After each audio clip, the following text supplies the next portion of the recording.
So, today's video is about a pet peeve of mine, which is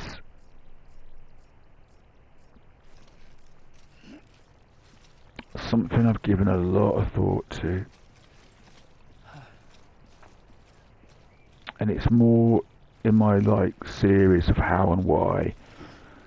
While it can be pointless to spend a lot of time on the how and why of narcissism, because it doesn't actually change what we're going to do, like no contact and stuff. There is the whole issue of the emotional damage we sustain.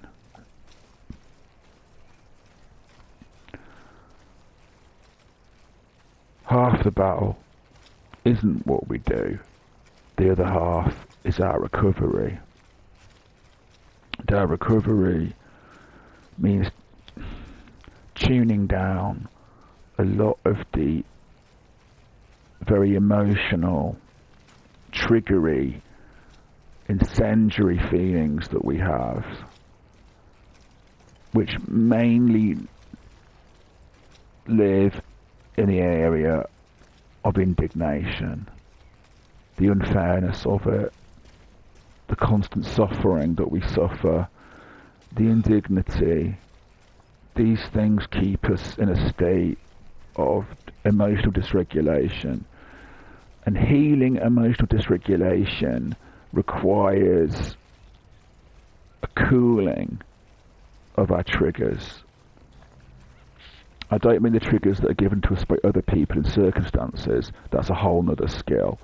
I mean the film reels that run in our head of the indignities we've suffered, the combination of how dare they, and the fury with ourselves for not handling any of it better, the shame, the sense of humiliation, the anger, the reprimand of ourselves for not taking better care of ourselves, which is cruel, it's self-reproaching, it's judgmental. It is in its own way narcissistic, actually, because it demands a level of emotional superiority and emotional maturity, rather, and intellectual capacity that we wouldn't have had at the time. It's a demand to be perfect, and we all know what that sounds like. You have to slip on that banana skin and accept the fall. Believe me, this is really hard for me too. I am not cured.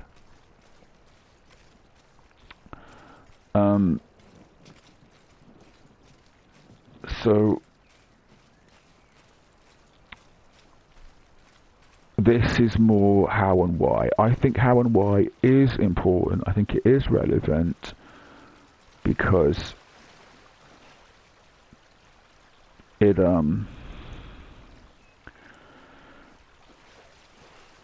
can help us be more forgiving of ourselves when we have some understanding of what has happened here.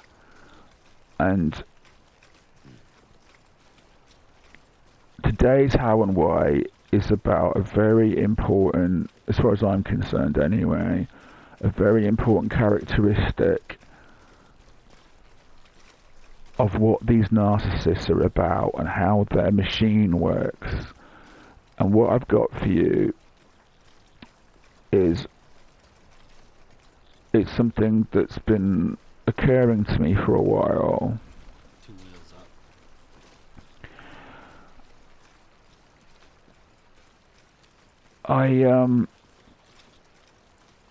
I think there is a kind of an obsessive compulsive component to the narcissist's mindset,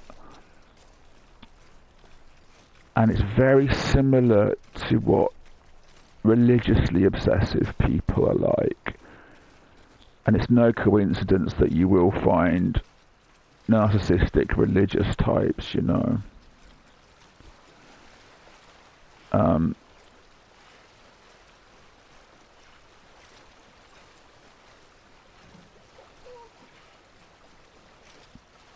That's just a whole nother level of narcissism.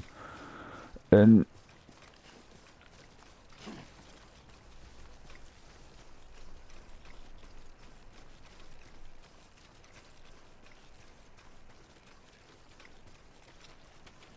I've given some thought. I'll tell you what, I'm going to use a very weird sideways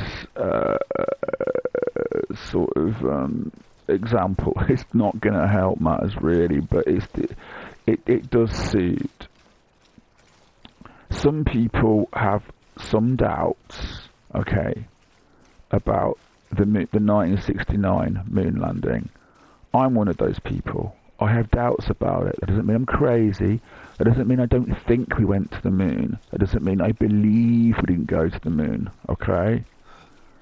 I just have some doubts. I think that it's possible that it was a fraud because of the technology back then was so primitive compared to now, and I think it would be dangerous now. I think the radiation levels out there are too dangerous. This is irrelevant. The point of what I'm saying to you is it's very hard to have a conversation with somebody who hasn't considered it about us not going. And the reason it's difficult is because people can't bear the thought that they've been tricked, that their judgment is off. Even if you presented them with something really compelling to show them, not even definitively that we didn't go or anything like that, but just that there is something up with the narrative, just something that's up with the narrative, you know. People will not talk about it reasonably if they haven't come to that conclusion on their own. They're not...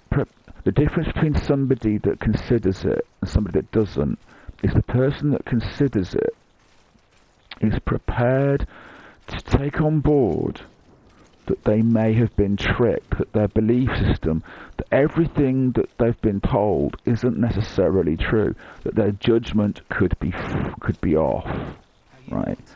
This is a key component in how narcissists control and triangulate. Narcissists are very good at letting everybody but the scapegoat know they're very good at concealing who they really are.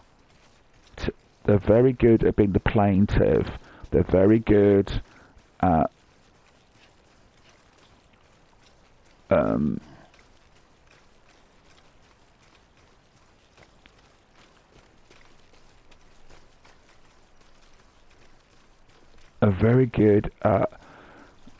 playing this we went to the moon game, because when you try and tell people that this person that they trust, that they like, that they prefer to you, the complainer, you, the whining, annoying, dysfunctional hysteric,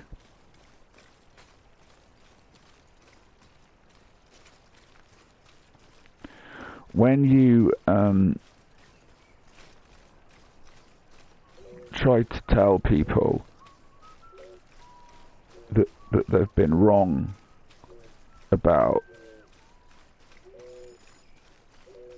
this stuff, this person who's got a good job, who is dependable, who is nice to them, who is polite, who is an upstanding member of society, when you try and tell them that this person is actually conniving and has been unfair to you, they're not going to believe you. They're not going to consider. First of all, and then you start proving it. You start making sense. You start saying stuff like, well, if that, in my case, I looked after my mother. My father abandoned my mother and I looked after her.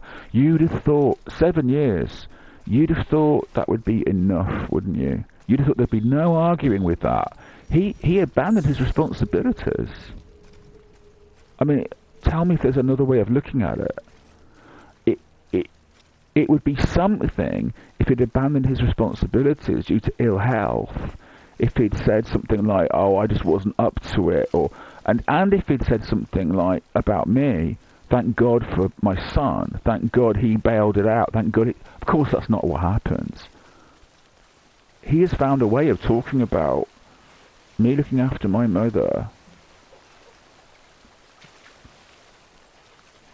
as he's found a way to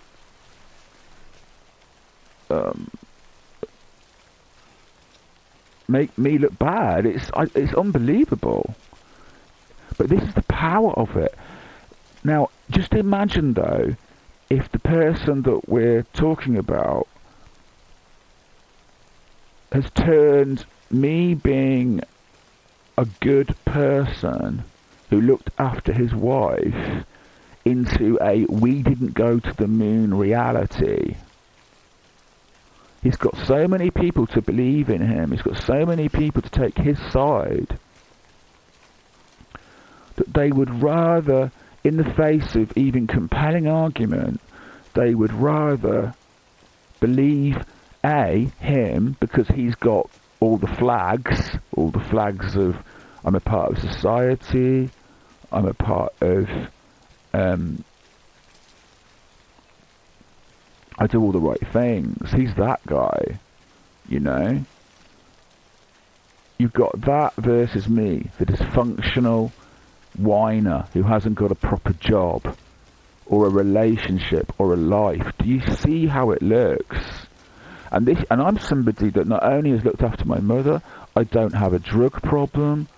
I don't even have a drinking problem, even though I'm a little bit vulnerable in that area. I'm not an alcoholic. I'm not an addict in the normal in the substance abuse sense. I am not.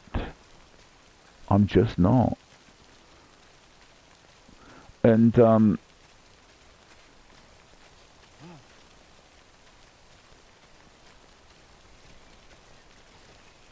it doesn't matter.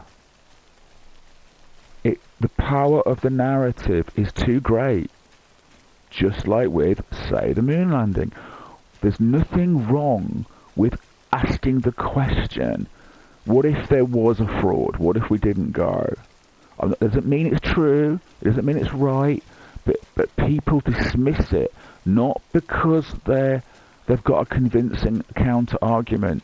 They dismiss it because to consider it would be to consider that their judgment matrix is off, and they will not.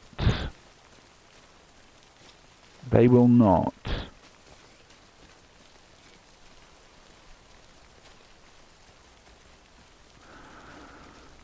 So that brings me to the main part of what I want to talk about,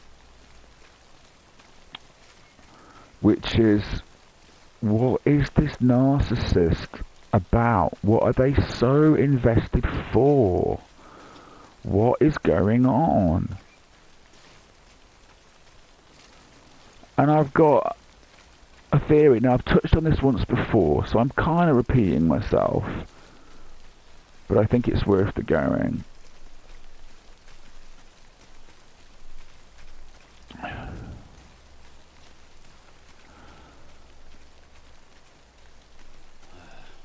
They're not just defending themselves and their own superiority.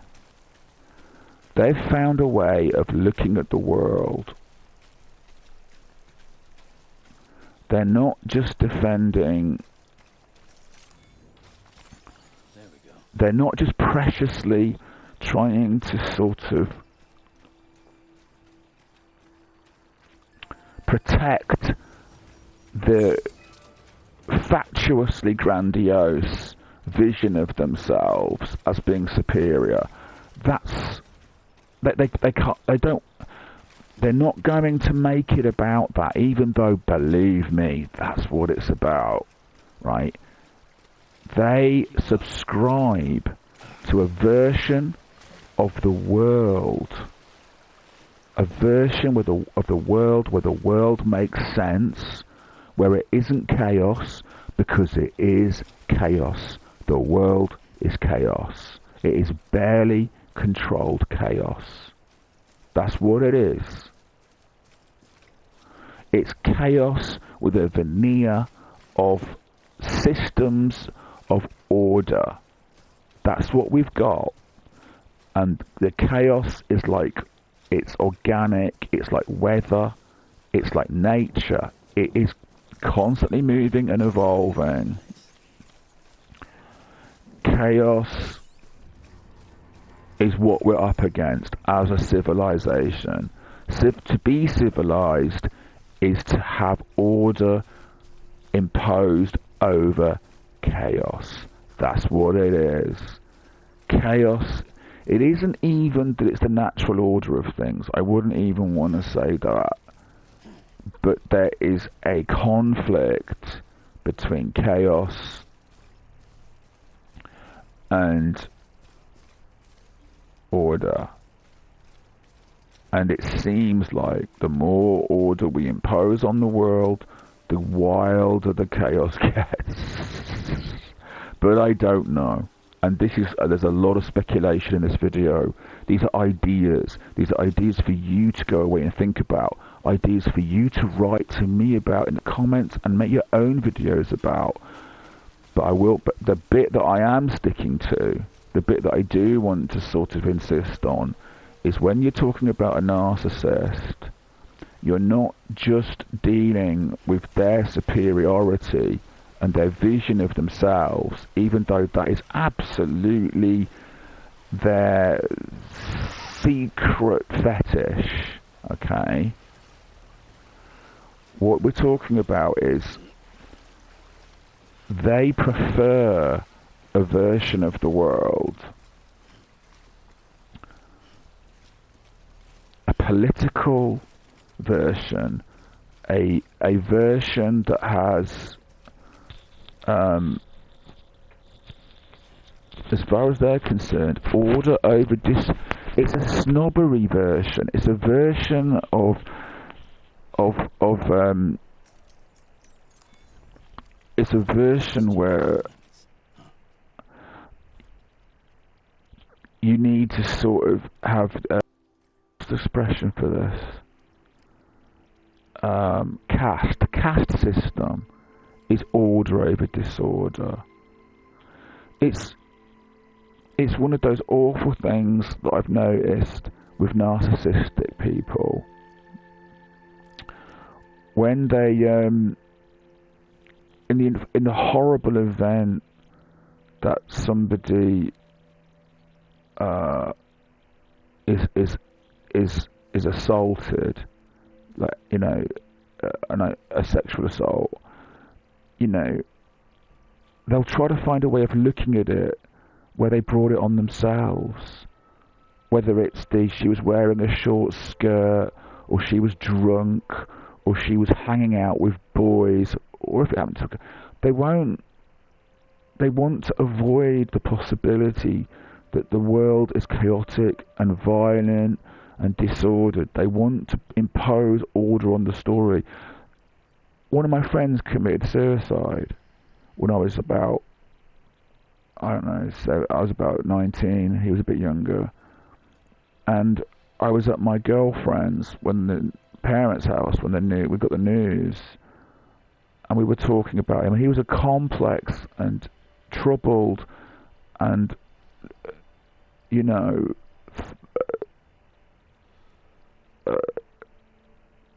person who was also a good person and a great person. He was actually kind of the same sort of person as like Anthony Kiedis out of the Red Hot Chili Peppers. He was that kind of person. He was very much a very intense, alive person, but he had been through some real horrors and real pain. And like any complex, sensitive person who's had challenges, he, one of the ways that expressed itself was through his choice of music. And so me and my girlfriend were talking to my girlfriend's mom about who he was, and we mentioned the sort of music he was into. And she went, "Oh, was he listening to depressing music?" I'm not saying that woman was a narcissist. I'm just saying it was a narcissistic thing. That this excuse people make for the horrors of the world, that isn't what killed him. He listened to like intense and depressing and aggressive music because he had been through horrible, nasty, alienating experiences. That's what it was. But suddenly now we have a way of looking at it that means we don't have to consider that everything is actually, but for the grace of God, awful, And I don't mean to be morbid, but if we don't deal with the reality of our situation, we end up creating models that are lies, and young people are then given these models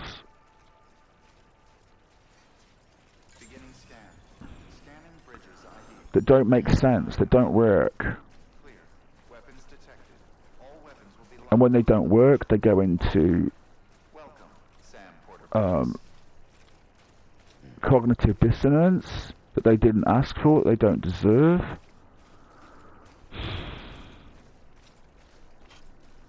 And guess what? Mom and Dad don't have the answers. Because they also adhere. And adherence is a very important word in all of this. Because Mom and Dad adhere to some bullshit. And the teachers adhere to the bullshit. And the politicians adhere to the bullshit.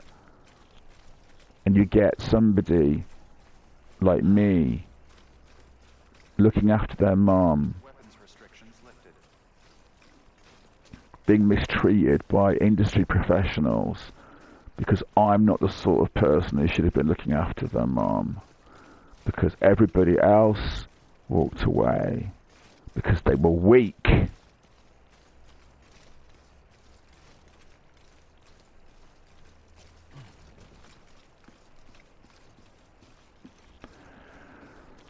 So, the point of my story today,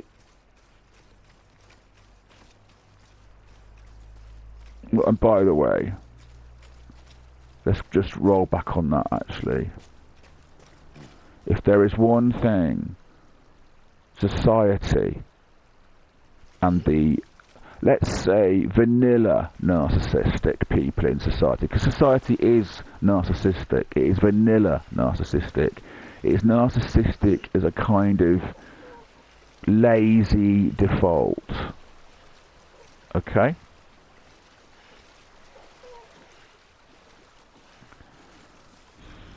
They will never forgive you for being strong. Tell you what, let's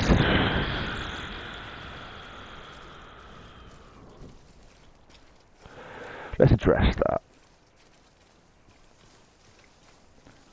Because let's not go down the narcissistic route of saying how strong we all are. Although we are. They will never forgive you for not being as weak as them.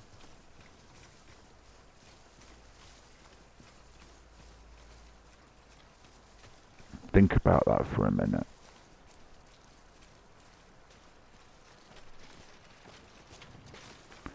And you know what it's like, because we don't exactly like somebody pointing the finger at us either and saying, oh, you didn't do the right thing, or you didn't think about that, you didn't think through that properly, you didn't do the work, you didn't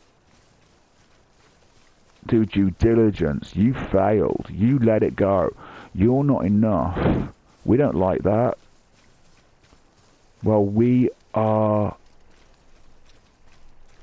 a walking billboard for that. For everybody else that isn't a scapegoat. As soon as they have to consider for a moment that they haven't got all the answers, that they're the sort of person that could be fooled by something like the moon landing, as soon as they're that kind of person, oh dear,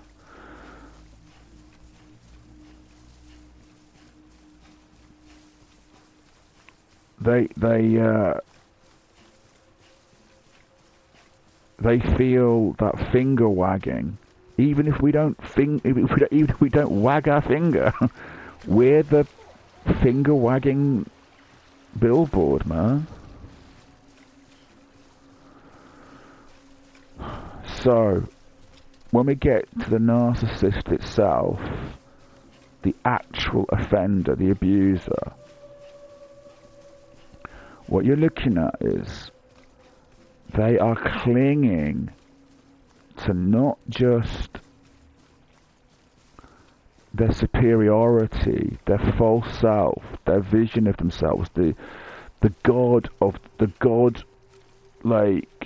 idol that they've created of themselves. That is the actual truth, but that isn't all they're up to. What they're about is they are adhering to a version of the world that they know a lot of other people are going to adhere to, okay? And it's religious in its kind of nature, okay?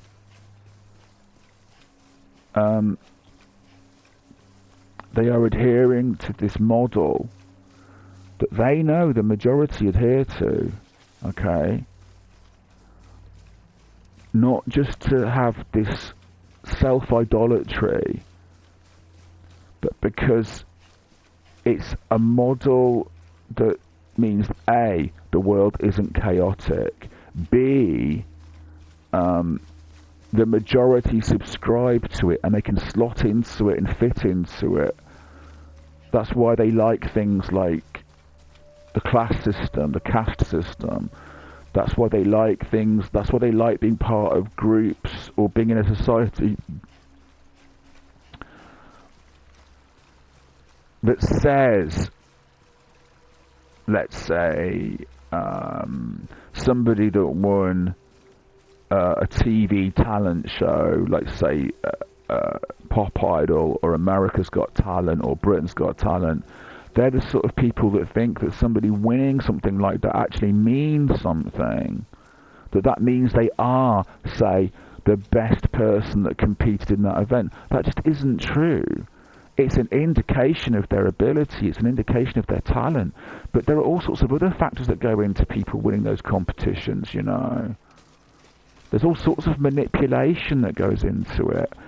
Even if the voting system isn't interfered with, sometimes we've watched those shows and we've seen somebody that's maybe got a little bit more ability or talent or character get sidestepped by somebody who, let's be frank, the creators of the show think would be a better casting for a winner.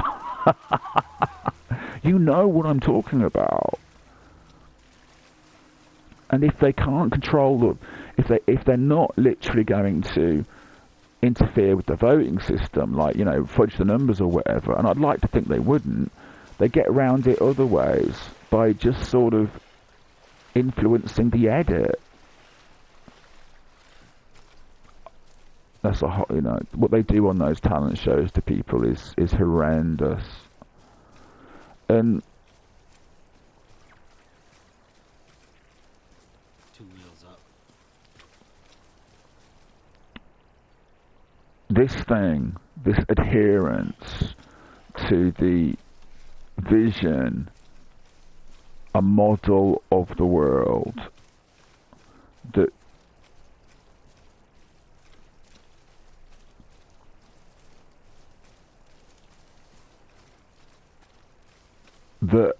what's the word I'm looking for? That sustains the narcissistic's choices and the narcissistic's abuse, and vainly props up their appalling and fatuous grandiosity. That's what we're up against. That's the how and why.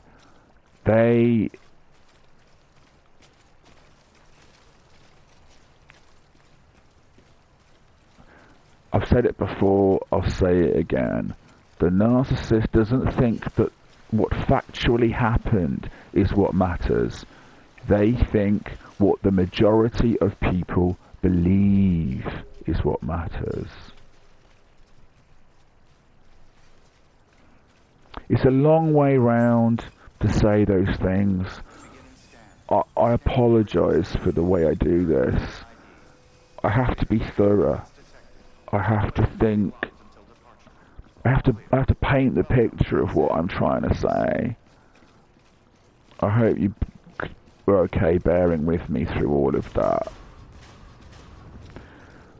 And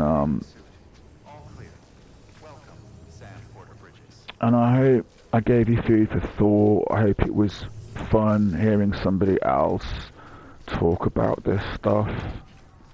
And I really appreciate you listening, if you listen to all of it. I hope you're not offended about the moon thing.